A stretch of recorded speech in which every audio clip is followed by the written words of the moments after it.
Mobile की आवाज़ कम हो रहा है, दूर होने पर सुनाई नहीं दे रहा है।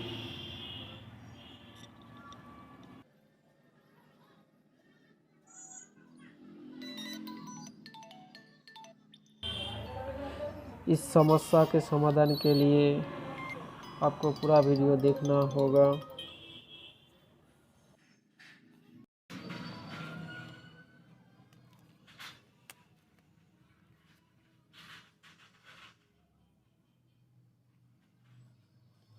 इस प्रकार की छेद को अच्छी तरह साफ कर देंगे।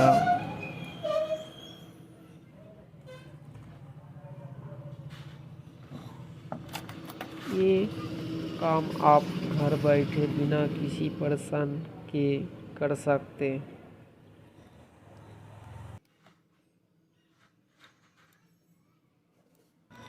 इस तरह आप अपने समस्या का समाधान कर सकते।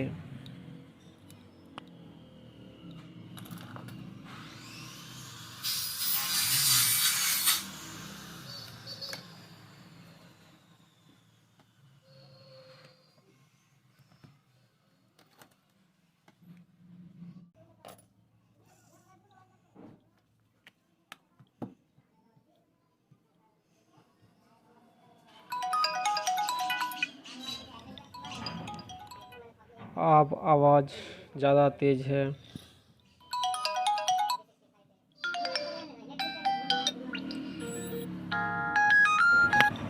वीडियो अच्छा लगे तो चैनल को सब्सक्राइब करें, लाइक शेयर करें।